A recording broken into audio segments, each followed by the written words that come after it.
Hi, I'm Louise Cox and I head up the executive search practice at Douglas Jackson, and it's a real honour today to have Jo Causon, the Chief Executive of the Institute of Customer Service, with us to run through some questions which hopefully you'd all find really helpful and interesting. So thank you, Jo, for joining us today.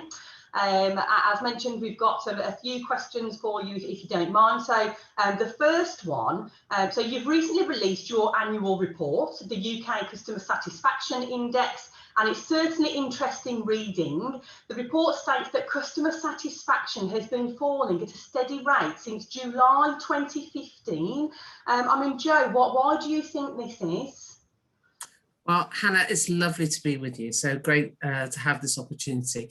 And you're right. So the Institute's been undertaking the UK Customer Satisfaction Index for over 11 years. And sadly, customer satisfaction in the UK is currently at the same level as it was back in July 2015. So it's increased and then fallen. And I think when we look at that, the reasons why customer satisfaction is falling, it's probably a combination. So firstly, around organisations, it's been a really tough year, hasn't it, because of COVID and all of the challenges around that. So organisations are definitely under more pressure.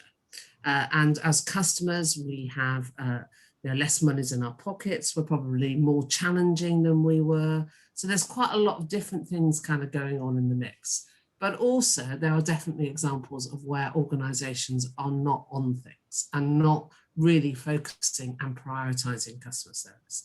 So if we look at the organisations that are, what do that they do well? Well, they absolutely understand their customer base. They have done really good outreach. They've talked to their customers. They've been proactive in their communications. They've been honest and they've been engaging. In addition to that, they make themselves easy to do business with, whether that is online or offline. They have professional, well-trained staff. And if there is a problem, then they deal with that. And they deal with that head on. And again, they're transparent in their communications. In addition to, Hannah, what we've seen much more recently is organisations that demonstrate, and make me feel that you care about me, have high customer ethos, good ethics, and really try to ensure that I feel valued. Those are the organisations that have done well. So overall, customer satisfaction has fallen, but there have been organisations that have bucked that trend, and they are the ones that are doing the sorts of things we've just talked about. Wonderful, that's a great answer. Thank you very much, Jo. And it's really great to get your opinion that seems to be very kind of values and morals based and doing the right thing by people, employees and customers as well. So thank you for that. So question number 2, what needs to change in the UK to make our customers happier, and what has been the barrier to this in your opinion? Okay, so a couple of things. I think there's a whole load of what we call functional things. So being clear about the whole customer experience, so the end-to-end experience inside the organisation, and the touch points that the customer has with that organisation, and making them seamless and as straightforward as possible. So some quite important functional things.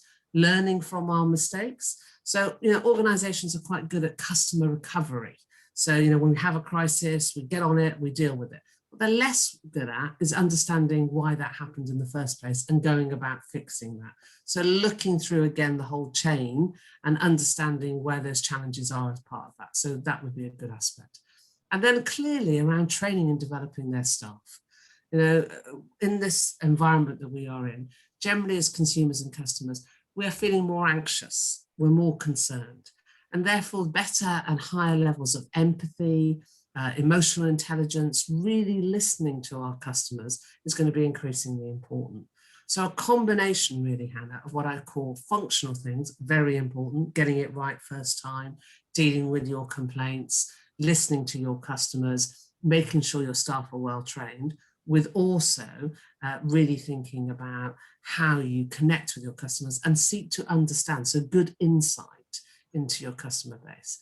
I think the other thing that's really interesting for me too, Hannah, is those organisations that lead this from the very top. You are an executive search firm, so you will know the importance of really connecting with the board and the purpose of the organisation, and really thinking about that purpose, why you are relevant to the audience you're looking to serve, and what is the legacy that you want to leave. So when I talk to organisations around the customer experience in the boardroom, it's really important to think about purpose, relevance and legacy, because those organisations that do that will be much more connected to their customer base and, as you already indicated, to their employees as well. Yeah, absolutely spot on, Jo. You know, total agreement once again, and certainly when hiring top talent into organisations, it's not about just the salary or the role or even the opportunities, although those are important factors, of course. It is that value alignment and the vision that the organisation's on. I mean, these are becoming even more critical factors now. So, you know, great again, Jo. I mean, how do you feel that businesses should go about building back better? Okay, so we've got a huge opportunity. You know, the pandemic has been really, really difficult for customers and for us as organisations. But I think there's a real opportunity to pause, to reflect, you know, start to really think about during this period, what's gone well, what have we learnt, and be really clear about, you know, how you're going to continue to take that forward. Secondly, to also think about some of the things we might want to stop. You know, as organisations, we keep doing more and more and more, but really being very focused on the things that are making that difference. So what are we going to continue to do? What are we going to stop doing? And what are we going to start considering? And I think trying to be a bit more creative, allowing a bit more space for this, because we've been so busy trying to operationalize and deal with the moment today and the crisis that we are in. You've got to, as a senior leader, make some time and some space for thinking about, what's my organisation going to be in 18 months? What's going to be really important in terms of the values? How do I want my colleagues to feel? How do I want my customers to feel? Because how they feel is very important. There's a clear correlation between engagement, so employee engagement, and customer satisfaction. And there's a clear correlation between employee engagement, customer satisfaction, and long-term performance of an organisation in terms of trust, reputation, and also financial well-being. So I think now is an opportunity to pause, to think about the types of organisations we want to be as we go forward. Do the right thing has definitely come up, making sure that we service rather than sell to our customers, and we genuinely care and seek out to understand what their challenges are and how our propositions can best serve them. Thank you. And yeah, I mean, one of one of my favourite positives actually from the crisis is when now we're all kind of operating in this virtual world, is silos have been broken down. So there's full visibility now, and I have noticed also that businesses are not afraid to be in that agile test and learn sort of environment. And I mean that's giving the sorts of outputs. I mean, these are the successful businesses, and those are giving the sorts of successful outputs that you're describing. But I agree. And Hannah, I think one of the really interesting things is where organisations are much more honest, you know, honest with themselves and their colleagues, but also with their customers. It's okay to say, you know, we've learned from this, therefore we want to test this. Can you come with us? Can you give us some genuine feedback to that?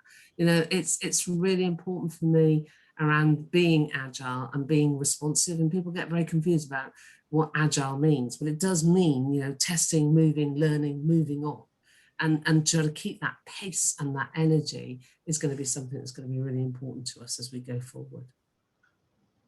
Fab, agreed, of course. What do you see as the biggest opportunity right now in the customer industry?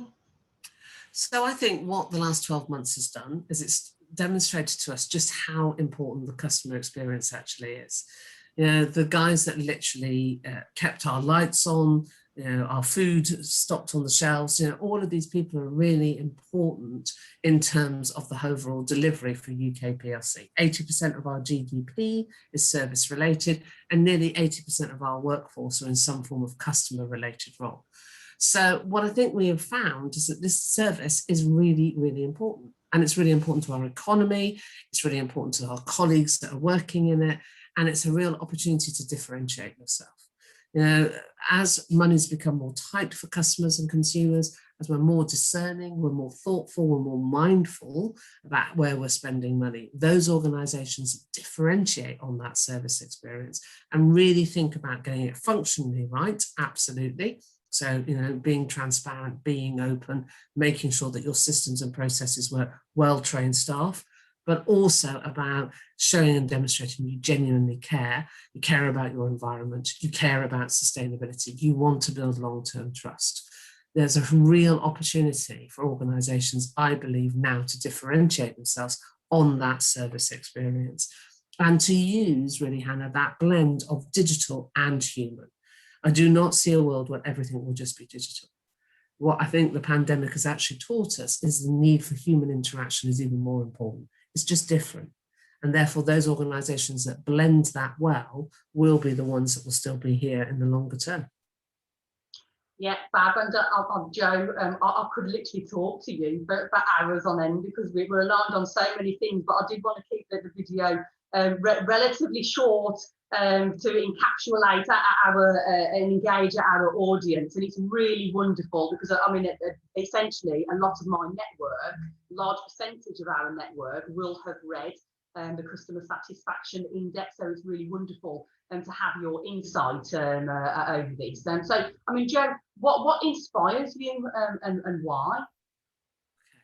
So, I mean, I just think lots of things, I suppose, but externally, people that, are clear about their purpose, direction of travel, that care, that can see opportunities, that try very hard to engage and to seek, the truth over things. So people to me that inspire me are those that often tread a path that's not easy, but are going to stand up for what they believe in and to demonstrate that they really care. So if you think about today's world, we are very fortunate. There's huge opportunities for individuals, for organizations. And therefore, my biggest piece of advice is get out there and hold, and seize the day. It's a really important thing to do in terms of really understanding what inspires you, why you like to work, and working with good people, working with people that are connected to your purpose. One of the greatest things I'm very lucky about, Hannah, is that the people I work with are brilliant people. And, when you work with good people, you can achieve so much. So I think, teamwork motivates me, opportunities to see a whole range of different ways of approaching things motivates me, and opportunities, as I said, to work with smart and bright people from many different industry sectors, because there's so much opportunity that will come from this pandemic, however sad and awful various bits of it have been. So I just think seize that day, get on with it, really think about what you want to do and how you drive things forward, because there's endless possibilities for us, and particularly in customer experience. So inspiring, Jo. And, as I say, I really could talk to you and listen to your opinions all day. But yeah, for the purposes of the interview, there was just one last cheeky question that I wanted to ask you, if that's okay. So, clearly, although we've never worked together, to be fair, on our core business offering, you are aware of us at Douglas Jackson. And so I wanted to ask your opinion of us as a brand and our work out there in the marketplace.